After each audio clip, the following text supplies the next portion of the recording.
Hello प्यारे बच्चों, बहुत बहुत स्वागत है आप सभी का आज की इस इंपॉर्टेंट वीडियो में। तो जैसा कि बच्चों आप सभी बच्चों को डर लग रहा है किससे? फाइनल एग्जाम से, क्योंकि क्लास 9th के फाइनल एग्जाम बिल्कुल हमारे सिर पर हैं। और मुझे पता है कि इस समय पर बच्चा बहुत ज्यादा डरा हुआ है कि सर समझ में नहीं आ रहा है कि कहां से पढ़ें, कैसे पढ़ें, है ना, कौन कौन से चैप्टर इंपॉर्टेंट है, कौन सा टॉपिक इंपॉर्टेंट है, किस टॉपिक से कौन सा क्वेश्चन पूछा जाता है। तो क्या कोई अगर हमें ये चीज बता देता तो शायद हमारा काम बन जाता। तो आज की जो ये वीडियो है बेटा आप लोगों के लिए है। वीडियो शुरू करने से पहले आप लोगों से कहना चाहूंगा कि इस वीडियो को जितना ज्यादा से ज्यादा हो सकता है प्यारे बच्चों शेयर कर दो अपने सभी फ्रेंड्स के साथ, भाई बहनों के साथ, जितने भी दोस्त हैं सबके साथ, ताकि आपकी ये जो इंफॉर्मेशन है इंपॉर्टेंट ये सबके पास पहुंच जाए। और बेटा किसी को शेयर करने से ना आपके नंबर कम नहीं होंगे, इस बात को हमेशा याद रखना। तो जल्दी से शेयर कर दीजिए और फिर शुरू करते हैं अपनी आज की वीडियो। बच्चों आज की इस वीडियो में सबसे पहले मैं बात करने जा रहा हूं वार्षिक परीक्षा का जो सिलेबस है, यानी कि पूरा का पूरे कौन कौन से हमारे पास चैप्टर हैं। तो हमारे पास बच्चों जो है 1 से लेकर के 12 तक कुल मिलाकर के चैप्टर हैं, जिसमें से हमारी संख्या पद्धति, बहुपद, निर्देशांक ज्यामिति, उसके बाद 2 चरों वाले रैखिक समीकरण, फिर आता है हमारा यूक्लिड की ज्यामिति का परिचय, रेखाएं और कोण, और इसके बाद हमारे पास आता है त्रिभुज, चतुर्भुज, वृत्त, हिरोन का सूत्र, पृष्ठीय क्षेत्रफल और आयतन, और सांख्यिकी।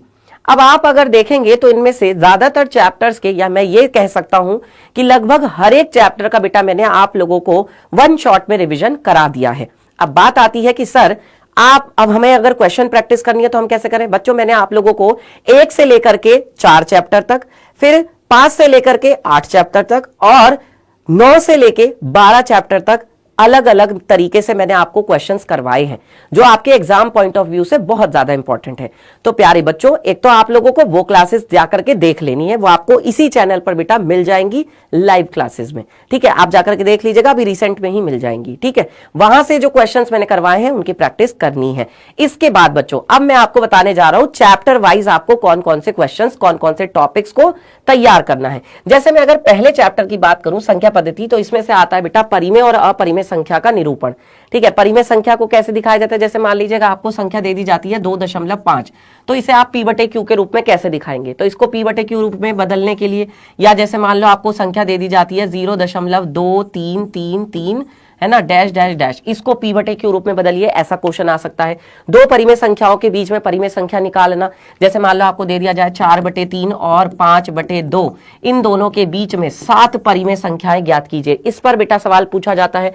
फिर आता है वास्तविक संख्याओं पर संक्रियाएं। वास्तविक संख्याओं पर संक्रियाओं में बेटा कौन कौन सा टॉपिक आता है?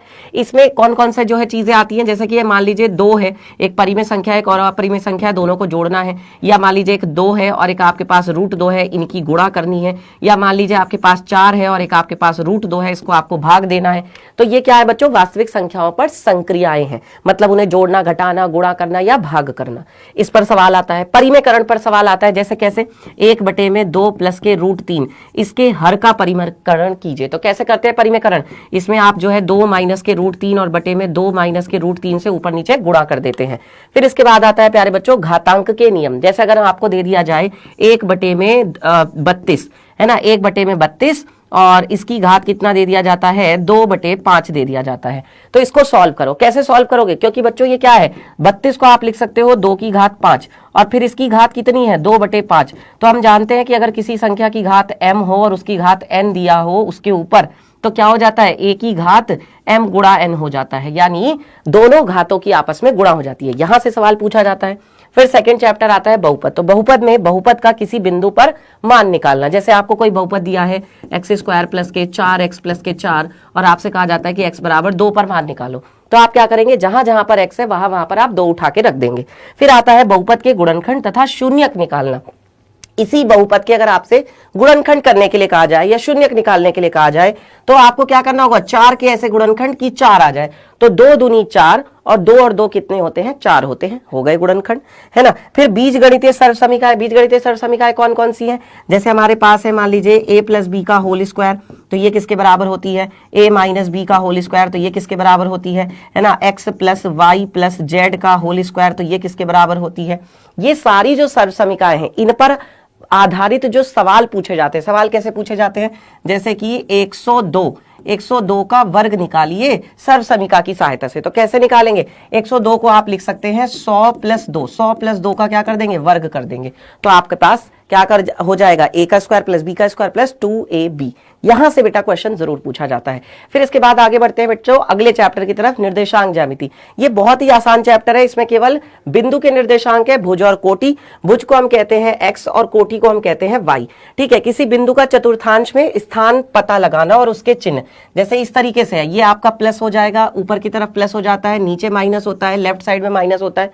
अगर कोई बिंदु प्रथम चतुर्थांश में है तो उसके चिन्ह कैसे होते हैं, दोनों प्लस प्लस के होते हैं। दूसरे में है तो उसके चतुर्थांश में है अगर कोई बिंदु तो उसके चिन्ह कैसे हो जाते हैं, x होता है माइनस का, y कैसा होता है, प्लस का। तीसरे में अगर कोई है बिंदु तो उसके चिन्ह कैसे हो जाते हैं, माइनस माइनस। चौथे में अगर है कोई बिंदु तो उसके चिन्ह कैसे हो जाते हैं, x हो जाता है प्लस का और y हो जाता है माइनस का। ठीक है, फिर इसके बाद आते बेटा x अक्ष और y अक्ष पर स्थित किसी बिंदु के निर्देशांक। अगर कोई बिंदु x अक्ष पर स्थित होता है तो उसके निर्देशांक होते हैं x, 0 रूप के। अगर कोई बिंदु y अक्ष पर होता है तो उसके निर्देशांक होते हैं 0, y रूप के, है ना। तो इस पर क्वेश्चन पूछा जाएगा कि मान लीजिए आपसे कहा जाएगा कि बताइए 3,0 किस कहां पर स्थित है, तो आप देखेंगे कि इसका y 0 है, यानी ये x अक्ष पर स्थित है। अगर आपसे ऐसे पूछ लिया जाए कि 0, -4 ये बिंदु कहां पर है, तो आप बता देंगे कि इसका x जो है वो 0 है, तो इसका मतलब ये बिंदु y अक्ष पर स्थित है। ठीक है, फिर कहा जाता है x अक्ष और y अक्ष से किसी बिंदु की दूरी। जैसे मान लो आपको कोई बिंदु दे दिया जाता है 3,4 और आपसे कहते हैं कि इस बिंदु की y अक्ष से दूरी बताइए। तो जब y अक्ष से दूरी कहा जाएगा तो आप x निर्देशांक बता देंगे, और x निर्देशांक यहाँ पर क्या है, 3। बस ध्यान ये रहे कि अगर माइनस आएगा तो माइनस हटा देना है, क्योंकि बेटा दूरी कभी भी ऋणात्मक नहीं होती है। ठीक है, फिर आता है दो चरों वाला रैखिक समीकरण। तो इसमें क्या है बेटा, व्यापक रूप में बदलकर ABC का पता लगाना। जैसे आपको एक समीकरण दे दी जाती है 2x + का 3y और -4 = 0, तो आप इसकी तुलना किससे कर देंगे, ax + का by + के c = 0 से तुलना। जब आप तुलना करेंगे तो a की जगह पे 2 मिलेगा, b की जगह पे 3 मिलेगा, c की जगह पे -4 मिलेगा। ABC पता लग गया। एक तो यहां से क्वेश्चन पूछा जाता है। दूसरा, रैखिक समीकरण के 4 या 5 हल निकालना। जैसे आपको एक समीकरण दे दी जाती है 2x + के 3y बराबर कितना, 6, तो आप क्या करेंगे, ऐसे बॉक्स बना करके, है ना, और ऐसे बॉक्स वाला तरीका आपको मैंने बता रखा है, पढ़ा रखा है बेटा। हर चैप्टर के बच्चों मैंने 1 शॉट रिवीजन करवाए हुए हैं। अगर अभी तक आपने नहीं देखा है तो बच्चों आप जाकर के देख सकते हैं, आपको बिल्कुल परेशान होने की जरूरत नहीं है। और वो ज्यादा बड़े बड़े चैप्टर नहीं है, मतलब ज्यादा देर की क्लासेस नहीं है, ज्यादा से ज्यादा 2 या 2.5 घंटे की होगी, मैंने ज्यादा से ज्यादा बोला है, पर उसमें मैंने बच्चों वही चीजें बताई हैं, वही चीजें कराई हैं जो आपके एग्जाम में पूछी जाती हैं, जो आपके स्कूल में मैडम जो है, जो आपके स्कूल में टीचर जो है, चाहे वो सर हो या मैडम हो, वो आपको देते हैं। तो इसीलिए मैंने यहाँ पे लिखा है कि मैं स्कूल से पेपर चुरा कर ले आया। तो स्कूल से ही, यहीं से पेपर बनता है स्कूल में, ठीक है ना, वो कोई और अलग से पेपर नहीं बनाएंगे। इसके बाद बच्चों अब आप क्या करते हैं, फिर एक बार x को 0 करते हैं, एक बार y को 0 करते हैं। x को 0 करोगे तो y कितना मिलेगा, 2। अगर y को 0 करोगे बेटा तो क्या है, x कितना मिल जाएगा, 3 मिल जाएगा। ये चीज आप लोग अच्छे से डिटेल में लेक्चर में जाकर के देख सकते हैं। फिर इसके बाद समीकरण के हल को चेक करना कि क्या वो समीकरण का जो आपने हल निकाला है वो सही है या नहीं। तो आप वो बिंदु उठा करके समीकरण में रख दो, x की जगह पे x का मान रख दो, y की जगह पे y का मान, और अगर LHS जो है बच्चों वो RHS के बराबर आता है तो फिर इसका मतलब समीकरण का हल बिल्कुल सही निकाला है। देन इसके बाद आते हैं बेटा अगले चैप्टर पे, यूक्लिड की ज्यामिति का परिचय। तो इसमें क्या आता है बच्चों, अभिगृहित और अभिधारणाएं। अभी रिसेंटली मैंने ये चैप्टर पढ़ाया था हाल ही में, है ना। तो इसमें अभिगृहित है हमारे पास, जैसे कि मान लीजिए कि अगर कोई दो चीजें हैं और वो दो चीजें किसी तीसरी चीज के बराबर है तो वो दोनों चीजें आपस में बराबर होती है। कोई दो वस्तुएं किसी एक तीसरी वस्तु के बराबर हो तो वो वस्तुएं आपस में बराबर होती हैं, है ना। और पूर्ण जो होता है वो अपने भाग से क्या होता है, हमेशा बड़ा होता है। ये सारी अभिगृहित है। फिर आती हैं अभिधारणाएं। अभिधारणाओं में बच्चों की जैसे कि समकोण जो है वो 90 डिग्री का ही होता है। एक शांत रेखाखंड को दोनों ओर से हम कितना भी कहीं तक भी बढ़ा सकते हैं, कितनी भी बढ़ा सकते हैं लंबाई उसकी, वो है। फिर बच्चों आती हैं परिभाषाएं। परिभाषाएं की जैसे बिंदु क्या है, समांतर रेखाएं क्या है ना, छोटी छोटी सी पृष्ठ क्या होता है, और आपका जो है यहाँ पर रेखा क्या होती है, ये सारी चीजें। इसके बाद बच्चों प्रमेय 5.1 है, ये जो इस तरीके से है कि अगर कोई दो रेखाएं जो है, तीसरी रेखा इनके ऊपर गिरती है तो फिर क्या होता है, एक ही ओर के जो अंतः कोण होते हैं, जिस ओर ये 180 डिग्री से योग कम होता है ना, उसी ओर अगर जब मैं इन रेखाओं को बढ़ाता हूं तो ये उसी तरफ कटती हैं उसी तरफ हमें जो है काटती हुई मिलती हैं जिस तरफ इनका जोड़ 180 से कम होता है। इस पर क्वेश्चन पूछ लिया जाता है। ठीक है, रेखाएं और कोण जो है कि सारी परिभाषा छोटी छोटी कि किरण क्या होती है, रेखा क्या होती है, रेखाखंड क्या होता है, सब करवाया हुआ है प्यारे बच्चों। इसके बाद आगे आता है कोणों के प्रकार। कौन कौन से कोण होते हैं हमारे पास? जैसे हमारे पास है प्यारे बच्चों कौन सा कोण? समकोण है, अधिक कोण है, न्यून कोण है, आसन्न कोण है, सम्मुख कोण है, ठीक है, शीर्षाभिमुख कोण है, एकांतर कोण है, मतलब जितने भी कोण हैं। फिर उसके बाद आता है प्रतिच्छेदी और समांतर रेखाएं। प्रतिच्छेदी रेखाएं कौन सी होती है? जो किसी बिंदु पर काटती हैं। समांतर रेखाएं कौन सी होती हैं? जो कभी भी किसी भी बिंदु पर नहीं काटती हैं। ठीक है, इसके बाद आता है बेटा कोणों के युग्म तथा इन पर प्रश्न। कोणों के युग्म कैसे? जैसे मान लो अगर आपको इस तरीके से एक रेखा दे दी जाए, ठीक है, और फिर आपसे क्या कहा जाए कि ये कोण है, ये कोण दिया है 25 डिग्री, तो बताइए ये वाला कोण कितना होगा। अब हम जानते हैं कि ये तो रैखिक युग्म के कोण है। अगर ये 25 डिग्री का कोण है तो ये क्या होगा? आप इसको कैसे निकालोगे? 180 में से क्या करोगे? 25 घटा दोगे, क्योंकि पूरा ये जो कोण होता है 180 डिग्री का होता है। ठीक है, यहां से छोटे छोटे सवाल जो है वो पूछे जाते हैं। फिर इसके बाद आता है बेटा त्रिभुज। बहुत इंपॉर्टेंट चैप्टर है, क्लास 10th में भी इसकी जरूरत पड़ेगी बेटा। तो त्रिभुज के प्रकार कौन कौन से त्रिभुज है? भुजाओं के आधार पर, कोणों के आधार पर, है ना, समबाहु त्रिभुज, समद्विबाहु त्रिभुज, समकोण त्रिभुज, ठीक है, विषम बाहु त्रिभुज, अधिक कोण त्रिभुज, न्यून कोण त्रिभुज, है ना। तो सारा जो त्रिभुज का पार्ट है, सारे प्रकार वो यहां पे आ गए। फिर सर्वांगसम आकृतियां कि भाई अगर कोई दो आकृतियां देखने में भी एक जैसी हैं, उनका साइज भी बराबर है, तो वो क्या होंगी? सर्वांगसम होंगी, है ना। फिर आती है बच्चों सर्वांग समता की कसौटियां। इसमें कौन कौन सी कसौटी है? कोण भुजा कोण, फिर भुजा भुजा भुजा, फिर भुजा कोण भुजा, और फिर आती है RHS सर्वांग समता की कसौटी। इन पर बेटा सवाल पूछे जाते हैं। दो त्रिभुज दे देंगे, है ना, भुजाएं दे देंगे और आपसे कोण पूछ लेंगे, या कोण दे देंगे आपसे भुजाएं पूछ लेंगे। फिर इसके बाद आता है बेटा चतुर्भुज चैप्टर। इसमें से कौन कौन से आते हैं?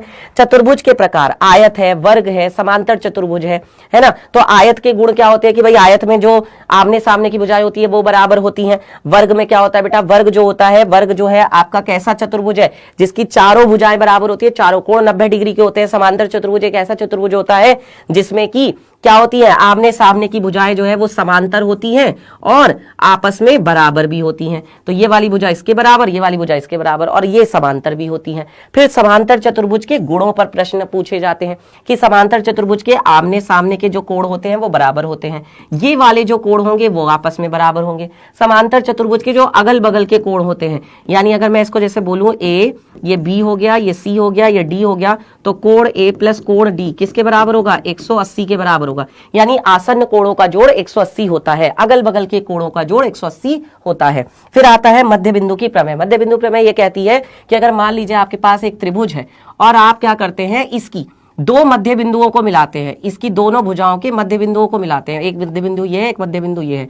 इनको जब आप मिलाते हैं तो ये जो रेखा होती है, ये रेखा जो है तीसरी भुजा के क्या होती है? समांतर होती है। और यहां पर अगर मैं इसका नाम दे दूं ABC, ये हो गया D, ये हो गया E, तो क्या होगा? DE जो है ना, ये वाली जो रेखा है इसकी लंबाई क्या होगी? ये आधी होती है। किसकी आधी होती है? BC की आधी होती है। मतलब जिसके समांतर है उसकी आधी होती है, और इसके समांतर भी होगी ये। तो ये क्या है बच्चों? मध्य बिंदु प्रमेय है। इसके बाद आगे बढ़ते हैं, फिर आता है हमारा वृत्त चैप्टर। तो वृत्त में क्या होता है बेटा? जीवा द्वारा एक बिंदु पर अंतरित कोण। अब मैं पहले आपको वृत्त बता देता हूं बना के, और इसमें जो जो चीजें हैं सारी चीजें बता देता हूं। देखो, अब आपने यहां पर देखा कि ये हमारी क्या है? जीवा है। तो जीवा के द्वारा ना केंद्र पर बहुत सारे कोण बनते हैं। क्या?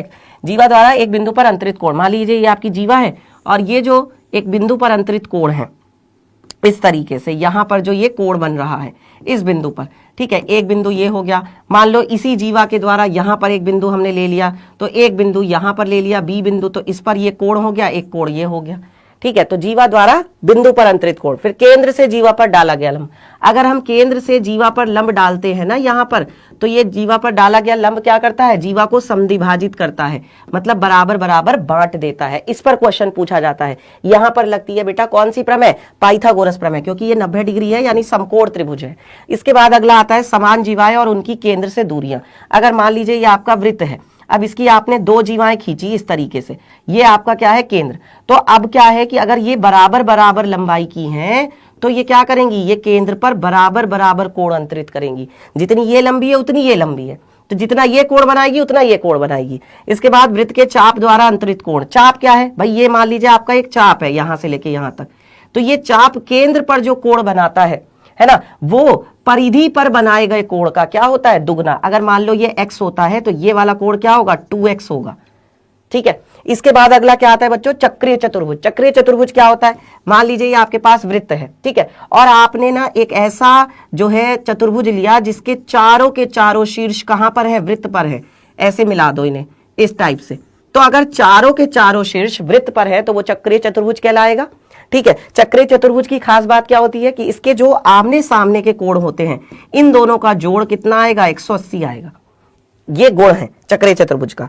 फिर आता है हीरोन का सूत्र, ये पूरा चैप्टर है। तो साधारण सूत्र से त्रिभुज का क्षेत्रफल निकालना। अब साधारण सूत्र क्या होता है, किसी भी त्रिभुज का क्षेत्रफल निकालने के लिए 1/2 आधार गुणा ऊंचाई, ये होता है हमारे पास कोई भी साधारण सूत्र। ठीक है, लेकिन हीरोन का सूत्र क्या कहता है, हीरोन के सूत्र से कैसे क्षेत्रफल निकाला जाता है, तो हीरोन का सूत्र होता है हमारे पास त्रिभुज का क्षेत्रफल बराबर √ के अंदर s minus a, s minus b, s minus c, ये होता है। अब यहां पर a b c क्या होती है, a b c जो है वो त्रिभुज की भुजाएं होती हैं। अगर उन तीनों को हम जोड़ देते हैं, आधा कर देते हैं, तो ये s के बराबर होता है, यानी s होता है यहां पर अर्ध परिमाप, मतलब तीनों भुजाओं को जोड़ के उसका आधा करेंगे तो हमें s मिल जाएगा, और फिर यहां पर रख देते हैं तो फिर हमें क्या मिल जाता है, त्रिभुज का क्षेत्रफल। इसके बाद आगे बढ़ते हैं, पृष्ठीय क्षेत्रफल और आयतन। यहां पर 3 चीजें हैं बेटा, एक होता है शंकु, एक होता है गोला और एक होता है अर्धगोला। तो शंकु के लिए जो वक्र पृष्ठ होता है, शंकु का वक्र पृष्ठ होता है πRL। कैसा होता है शंकु, जैसे जोकर की टोपी होती है, या जैसे आइसक्रीम का कोन होता है। कोन को ही बेटा वैसे इंग्लिश में क्या बोला जाता है, मतलब कोन को इंग्लिश में कोन बोला जाता है और हिंदी में उसको शंकु कहा जाता है। ठीक है, तो इसकी ये तिर्यक ऊंचाई हो गई, मान लीजिए यहां से क्या L, ठीक है, और ये हो गई इसकी त्रिज्या R, और ये हो गई इसकी ऊंचाई H, तो इसका वक्र पृष्ठ हो जाता है πRL। फिर इसके बात करते हैं संपूर्ण पृष्ठ की। तो संपूर्ण पृष्ठ होता है इसका πR ब्रैकेट में L+R। उसके बाद आता है बच्चों आयतन। तो आयतन होता है 1/3 πR² गुणा H। ठीक है, ये इसका आयतन होता है। फिर गोले की बात करते हैं। तो गोले का बच्चों जो वक्र पृष्ठ होता है ना, वही उसका क्या होता है, संपूर्ण पृष्ठ होता है। ये इसकी मान लीजिए त्रिज्या R हो गई, तो इसका वक्र पृष्ठ हो जाता है 4 πR²। और जो गोले का आयतन होता है वो क्या होता है, 4/3 πR³। R यहाँ पर क्या है, गोले की त्रिज्या है। फिर इसके बाद आता है बेटा अर्धगोला। अब अगर आपने मान लो क्या किया, इसी अर्धगोले को बीच में से काट दिया, मतलब पूरे गोले को बीच में से ऐसे काट दिया, तो ये आपको अर्धगोला मिल गया। तो इसकी ये त्रिज्या R है ना। अब अर्धगोले का वक्र पृष्ठ क्या हो जाता है, तो अर्धगोले का वक्र पृष्ठ होता है 2 πR²। संपूर्ण पृष्ठ क्या होता है, संपूर्ण पृष्ठ होता है 3 πR²। और अर्धगोले का आयतन क्या होता है, 2/3 πR³। तो इन पर बच्चों सवाल 100% पूछा जाएगा, 1 नंबर में, 2 नंबर में, या फिर 4 और 5, मतलब लॉन्ग क्वेश्चन जो आते हैं। फिर आता है बेटा आपका चैप्टर लास्ट जो है सांख्यिकी। सांख्यिकी में से क्या पूछा जाता है, दंडालेख बनाना। ठीक है, दंडालेख कैसे, जैसे मान लीजिए कि अलग अलग बच्चों से पूछा गया कि तुम्हारा फेवरेट कलर कौन सा है। तो मान लो 10 बच्चों ने कहा कि मेरा फेवरेट कलर तो रेड है, 20 बच्चों ने कहा कि मेरा फेवरेट कलर तो ब्लू है। तो हम क्या करेंगे, हम इस तरीके से तो कलर लिख लेंगे, यहां पर तो हम क्या लिख लेंगे, कलर लिख लेंगे। ठीक है, और यहां पर हम लिख लेंगे इस तरीके से बच्चों की संख्या। और फिर हम क्या करते हैं, दोनों को मिलाते हुए दंड बनाते हैं। कैसे दंड बनाते हैं, मान लीजिए यहां पर आ गया 10, यहां पर आ गया 20, यहां पर आ गया 30, और आप क्या करेंगे बच्चों, यहां से यहां मिला देंगे, तो ये क्या बन जाएगा, ये रेड वालों के लिए हो गया। फिर उसके बाद आते हैं ब्लू वाले। तो ब्लू वालों के लिए मान लीजिए यहां से लेकर के इस तरीके से 30 बच्चे हैं जिन्हें ब्लू कलर पसंद है, तो ये ब्लू वालों के लिए हो गया। इसे कहते हैं बच्चों दंडालेख। फिर आता है बच्चों आयत चित्र। आयत चित्र क्या होता है, जब हमें आंकड़े वर्गीकृत दिए जाते हैं, वर्गों में बांट करके दिए जाते हैं, तो उसे हम क्या बोलते हैं, वर्गीकृत आंकड़े बोलते हैं। उसके लिए हम आयत चित्र बनाते हैं। तो आयत चित्र में क्या होता है, अब देखो ये है इस तरीके से, मान लीजिए आपके नंबर ही हैं, तो 0 हो गया, फिर उसके बाद 10 हो गया, फिर 20 हो गया, फिर 30 हो गया, फिर 40 हो गया। ठीक है, तो मान लीजिए टेस्ट हुआ 50 नंबर का, या पेपर हुआ 50 नंबर का। अब उसमें से 0 से 10 के बीच में बहुत कम बच्चे हैं, केवल 2 बच्चे हैं जिनका 0 से 10 के बीच में आया है। ठीक है, उसके बाद आता है मान लीजिए 2 के बाद आ गया आपके पास यहाँ पर 10, फिर मान लो कितना आ गया यहाँ पर 20 है। ठीक है, तो मान लीजिए अगर 20 से 30 के बीच में देखा जाए तो 20 से 30 के बीच में 20 बच्चों के नंबर हैं, 20 से 30 के बीच में। तो इस तरीके से बनाते हैं आयत चित्र। और फिर इसके बाद लास्ट आता है बेटा बारंबारता बहुभुज। जब हम क्या करते हैं, इनके जो मध्य बिंदु होते हैं, इनके अगर हम मध्य बिंदुओं को मिला देते हैं, यहां से यहां इसके ऐसे मध्य बिंदु मिला देते हैं, फिर इसका मध्य बिंदु कहां आएगा, यहां पर आएगा, इस टाइप से यहां मिला देते हैं, तो ऐसे बनता है बेटा बारंबारता बहुभुज। ये वो टॉपिक है, ये वो चीजें हैं जहां से प्रश्न पूछे जाते हैं। कैसे क्वेश्चन पूछा जाता है मैंने आपको वो भी बता दिया। अब बात आती है कि तैयारी कैसे करनी है, क्योंकि सर आपने ये सारी चीजें तो बता दी, अब मेन चीज पर आते हैं कि तैयारी कैसे करनी है। तो बच्चों परेशान बिल्कुल भी नहीं होना है। सबसे पहले क्या कर रहे हैं, अपने चैप्टर का जो है वन शॉट देखना है। जिस चैप्टर शुरू से अगर शुरू कर रहे हो तो शुरू से ही शुरू कर लो, कोई दिक्कत वाली बात नहीं है, पहले चैप्टर से शुरू करो। आप इसी चैनल पर देखोगे मैंने एक चैप्टर से लेकर के यानी संख्या पद्धति से लेकर के लास्ट चैप्टर जो है सांख्यिकी, वहां तक बेटा हर एक चीज चैप्टर का वन शॉट कराया हुआ है। तो जाकर के देखना है पहले, सबसे पहले वन शॉट वाला लेक्चर। उसके बाद जो मैंने क्लास में सवाल करवाए हैं वो सवाल बेटा बिना देखे खुद से करने, पहले समझ लो, वहां पे सीख लो, फिर उन्हें खुद से करके देखो। रफ कॉपी खरीद लो, कोई दिक्कत वाली बात नहीं है, 20-30 रुपए का रफ रजिस्टर आएगा, इससे ज्यादा महंगा नहीं आता है। उसके बाद क्या करना है बेटा, उसके बाद बुक के सवाल करके देखने। अब जो तुम्हारे पास किताब है, अब किताब उठा लो, किताब में से कुछ सवाल करके देख लो खुद से, ठीक है, उन्हीं टॉपिक्स के। फिर उसके बाद क्या करना है बेटा, फिर रिवीजन करना है। होता यह है कि जब हम पूरा पढ़ लेते हैं और अगले दिन जब पढ़ने बैठते हैं तो हम भूल जाते हैं, तो इसलिए बेटा एक बार पहले रिवाइज कर लो क्या पढ़ा था। जब पढ़ लोगे तो जो रोज रिवाइज कर लोगे तो तुम भूलोगे नहीं। और भूलने के लिए सबसे जरूरी है बेटा फॉर्मूले जितने भी हैं उनको लिख लिख कर याद करना। हर एक फॉर्मूले को बेटा लिख लिख कर याद करिए, ये सबसे ज्यादा जरूरी है। और इसके बाद फिर क्या करना है, ये पहले चैप्टर हो गया। अब जब पहला चैप्टर इस तरीके से कंप्लीट हो जाएगा, फिर वापस से कहां पहुंच जाना है, फिर वापस से वहीं इसी लाइन पर पहुंच जाना है। अब दूसरा चैप्टर उठा लो। दूसरा चैप्टर कौन सा है, बहुपद। तो अब बहुपद वाले चैप्टर का वन शॉट देखो, फिर जो मैंने सवाल करवाए हैं क्लास में वो सवाल खुद से करके देखो, फिर किताब के सवाल करो। ये है बेटा पूरा का पूरा एक प्रोसेस। जब दूसरा चैप्टर कंप्लीट हो जाए फिर कहां पहुंच जाओ, तीसरे चैप्टर के वन शॉट पर पहुंच जाओ। ठीक है, समझ में आ गई बात। चलिए तो प्यारे बच्चों आज के लिए बस इतना ही। अब देखिए सबसे जरूरी बात यह है कि जो अभी क्लासेस चल रही हैं, अभी देखो बहुत इंपॉर्टेंट क्लासेस मैं करवा रहा हूं हर रोज, मतलब मैं हर रोज तो नहीं, मतलब हर क्लास में मैं जो भी क्लास करवा रहा हूं उसमें मैं कोशिश कर रहा हूं कि मैं आपको रिवीजन भी कराऊं, साथ साथ में क्वेश्चन प्रैक्टिस भी करवाऊं। तो हमारी जो क्लास होती है बेटा मैथ्स की क्लास सोमवार और शनिवार को होती है, ठीक है। तो अब का आपको क्या करना है, शाम को 7 बजे होती है, ये भी याद रखना बेटा। तो एक क्लास में तो मैं करवाता हूं रिवीजन, एक क्लास में तो होता है बेटा रिवीजन, ठीक है। और जो दूसरी क्लास होती है ये शनिवार वाली, इसमें होती है बेटा क्वेश्चन प्रैक्टिस।